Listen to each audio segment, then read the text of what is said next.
ఓం వాగర్ధావివ సంపృక్తో వాగర్ధ ప్రతిపత్తయే జగతః పితరౌ వందే పార్వతీ పరమేశ్వరౌ. ప్రేక్షక మహాశయులకు నమస్కారం.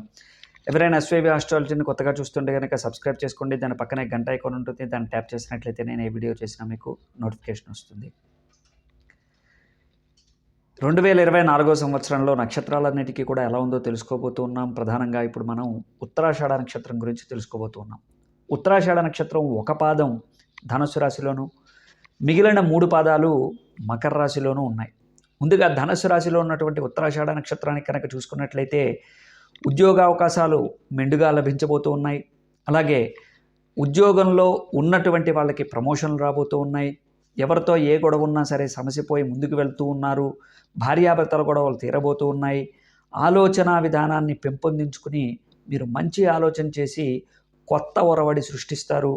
అలాగే మీలో ఉన్నటువంటి లోపాలన్నిటినీ కూడా సరిదిద్దుకుని ముందుకు వెళ్తూ ఉంటారు. కొత్త కొత్త ప్రణాళికలు చేస్తారు. కొత్త వాహనాలు తీసుకుంటారు. ఎటువంటి ప్రయోజనం ఉందో దానివైపు మీ అడుగులు పడబోతూ ఉన్నాయి. ముఖ్యంగా వివాహాది శుభకార్యాలు కాబోతూ ఉన్నాయి. స్నేహితులతోనూ బంధువులతోనూ అందరితోనూ కూడా చర్చించి వాటిని మీకు అనుగుణంగా ఉండేటువంటి విధంగా వాటిని ప్రణాళిక రచించుకుని ఆ ప్లాన్ ప్రకారం మీరు ముందుకు వెళ్తూ ఉంటారు. ఏదైతే మీరు ఆలోచన చేస్తూ ఉంటారో దాన్ని ప్రణాళికాబద్ధంగా ఆచరణలో పెట్టి విజయాన్ని సాధించడానికి చాలా బ్రహ్మాండమైనటువంటి సంవత్సరంగా చెప్పుకోవచ్చు ఈ సంవత్సరం. విదేశాలు వెళ్ళాలనుకుంటున్నటువంటి వాళ్ళు తప్పకుండా ఈ సంవత్సరం విదేశాలకి వెళ్ళగలుగుతారు. నూతనమైనటువంటి వ్యాపారం ప్రారంభించాలనుకుంటున్నటువంటి వాళ్ళు నూతనమైనటువంటి వ్యాపారాన్ని ప్రారంభిస్తారు. రాజకీయ రంగంలో ముఖ్యమైనటువంటి మార్పులు చేర్పులు చేకూరుతూ ఉన్నాయి. అలాగే ప్రజాసేవ ఎక్కువగా చేస్తూ ఉంటారు ఉత్తరాషాఢ నక్షత్రం వాళ్ళు. ఉత్తరాషాఢ నక్షత్రానికి ఉన్నటువంటి ప్రధానమైనటువంటి మైనస్+2 కూడా ఇతరుల గురించి ఆలోచించడం, తద్వారా దాన ధర్మాలు ఎక్కువగా చేయటం, ఆలోచన చేసి ఎదుటి వాళ్ళకి లాభాన్ని చేకూర్చడంతో పాటు వారు కూడా ఆనందదాయకమైనటువంటి జీవితం కోసం ముందడుగు వేయటం, మనశ్శాంతి లేకపోవటం, టెన్షన్ పడటం, అనారోగ్యానికి గురి కావటం ఇలాంటివన్నీ కూడా జరుగుతూ ఉంటాయి. దృష్టి దోషం ఎక్కువగా కనబడుతుంది. సమస్యలన్నీ కూడా తీర్చుకుని ముందడుగు వేస్తూ ఉంటారు. ప్రతి విషయంలోనూ కూడా అందరూ కూడా మీకు సహాయ సహకారాలు అందిస్తారు. కాబట్టి జాగ్రత్తగా ఉండి ఆంజనేయ స్వామికి ఎక్కువగా పూజ చేసుకునేటువంటి ప్రయత్నం చేయండి ధనుస్సు రాశి వాళ్ళు. అలాగే మకర రాశికి వచ్చినట్లయితే మకర రాశిలో ఉన్నటువంటి ఉత్తరాషాఢ నక్షత్రం వాళ్ళకి ప్రధానమైనటువంటి సమస్యలన్నీ తీరబోతూ ఉన్నాయి. కానీ చిన్న చిన్న అనారోగ్య సమస్యలు ఉంటాయి. ముందడుగు వేయడానికి అనుమానాలు, భయాలు ఎక్కువగా కలుగుతూ ఉంటాయి. స్నేహితుల ద్వారా వచ్చేటువంటి చిన్న చిన్న అమౌంట్స్ ఏమన్నా ఉంటే కనుక, డబ్బులు ఏదైనా ఉంటే కనుక మీరు ఇచ్చినటువంటి డబ్బులు మరి తిరిగి రావడానికి ఇబ్బందులు కలుగుతూ ఉంటాయి. ఆలస్యం అవుతూ ఉంటాయి. పనులన్నీ కూడా చిన్న చిన్న అనారోగ్య సమస్యలు కూడా ఏర్పడుతూ ఉంటాయి. మీరు చేయాలనుకుంటున్నటువంటి పనులన్నిటికీ కూడా ఆటంకాలు ఎదురవుతూ ఉంటాయి. ఏదైనా ఇన్వెస్ట్మెంట్ పెట్టి ఒక వ్యాపారం నడిపించాలి అనుకుంటున్నప్పుడు చిన్న చిన్న పెట్టుబడులు మాత్రమే పెట్టండి. పెద్దగా మీరు పెట్టాలి అని అనుకుంటున్నప్పుడు అవి మిమ్మల్ని ఇబ్బంది పెట్టేటువంటి అవకాశాలు ఉంటాయి.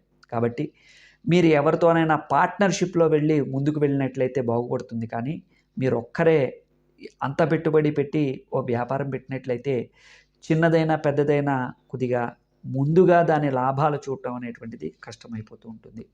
మకర రాశిలో ఉన్నటువంటి ఉత్తరాషాఢ నక్షత్రం వాళ్ళకి ఉద్యోగాలు సజావుగా సాగుతూ ఉంటాయి. ఉన్నతాధికారులతో ఇబ్బందులు కొనసాగుతూ ఉంటాయి. మీ మీద ఒత్తిడి అయితే ఉంటుంది, కానీ ఆర్థికపరమైనటువంటి అభివృద్ధి మాత్రం ఆగదు. మీకు ప్రమోషన్లు వస్తాయి, కానీ మీరు చేసేటువంటి పనిలో మాత్రం ఒత్తిడి తగ్గదు. ఈ విధంగా ఉంటూ ఉంటాయి. ఏ విధంగా చూసుకున్నప్పటికీ కూడా ఉత్తరాషాఢ నక్షత్రం వాళ్ళకి, మకర రాశి వాళ్ళకి కిందటి సంవత్సరం కన్నా ఈ సంవత్సరం బాగుందనే చెప్పుకోవచ్చు. కొత్త కొత్త వస్తువులు కొంటారు, దూర ప్రయాణాలు చేస్తారు, తీర్థయాత్రలు సేవిస్తారు, విదేశీ ప్రయాణం చేస్తారు, అనుకున్నటువంటి వారితో వివాహం అవుతుంది, ప్రేమ వివాహాలు కూడా అవుతాయి. ఎదుటి వారిని ఇంప్రెస్ చేయడానికి మీరు వెళ్ళిన ప్రతిసారి కూడా విజయాన్ని సాధిస్తూ ఉంటారు. అయితే మీకున్నటువంటి మైనస్లు ఏదైనా ఉంటే కనుక ఎదుటి వాళ్ళకి అది కనపడకుండా చేసుకునేటువంటి ప్రయత్నం చేయండి. నేను ఓపెన్గానే ఉంటాను, బహిర్గతంగానే ఉంటాను, అన్ని విషయాల్లోనూ కూడా నేను ముందుంటాను అని అంటే లీడర్షిప్ క్వాలిటీస్ అయితే ఉన్నాయి. కానీ మీ ముందున్నటువంటి టాస్క్ని మాత్రం మీరు ఈజీగా దాటలేరు. అందువల్ల అందరితో కలిసి వెళ్ళండి. అందరి ప్రణాళికల్ని మీరు కూడా గమనిస్తూ వాటన్నిటితో పాటు కూడా మీరు వాటన్నిటితో పాటు మీరు ముందడుగు వేసేటప్పుడు చాలా జాగ్రత్తలు వహించండి. అయితే మీకు అనుకున్నటువంటి పనులన్నీ కూడా అవుతాయా అంటే తప్పకుండా అవుతాయి. మకర రాశిలో ఉన్నటువంటి ఉత్తరాషాఢ నక్షత్రం వాళ్ళకి ఆదాయము, వ్యయము 2 సమానంగానే ఉన్నాయి. రాశిలో ఉన్నటువంటి ఉత్తరాషాఢ నక్షత్రం వాళ్ళకి రాజకీయంగా పరిణతి సాధిస్తారు. మీరు ఏదైనా పోటీ చేసేటప్పుడు అంటే సర్పంచ్‌గా కానీ, లేకపోతే ఏదైనా ఎమ్మెల్సీగా కానీ, లేకపోతే ఏదైనా మేయర్‌గా కానీ, లేకపోతే ఏదైనా ఉన్నతమైనటువంటి పదవుల కోసం మీరు ఏదైనా నామినేషన్ వేసేటప్పుడు తప్పకుండా ఈశ్వరారాధన చేసుకుని వెళ్ళండి. తప్పకుండా శివుడికి చెరుకు రసంతో అభిషేకం చేయించుకుని ముందుకు వెళ్ళినట్లయితే మీకు తప్పకుండా మేలు జరుగుతుంది. ఉత్తరాషాఢ నక్షత్రం వాళ్ళు, మకర రాశిలో ఉన్నటువంటి వాళ్ళు తప్పకుండా 121 సార్లు మహారుద్రాభిషేకం చెరుకు రసంతో చేయించుకోవటం మీకు ఉపయోగం ఉంటుంది. శుభకార్యాలు కాని వాళ్ళకి శుభకార్యాలు అవుతాయి. అనుకున్న పనులన్నీ కూడా నెరవేరుతాయి. డబ్బులు రావాల్సినటువంటి వాళ్ళకి డబ్బులు కూడా వస్తాయి. 121 సార్లు రుద్రంతో, మహారుద్రం అంటారు దాన్ని, అలా మహారుద్రంతో మీరు శివుడికి కనుక అభిషేకం చేసుకున్నట్లయితే మీకు తప్పకుండా మేలు జరుగుతుంది. ఇంకేదైనా సందేహాలు ఉంటే కనుక కామెంట్ రూపంలో తెలియజేయండి. శుభం భూయాత్. జై శ్రీరామ్.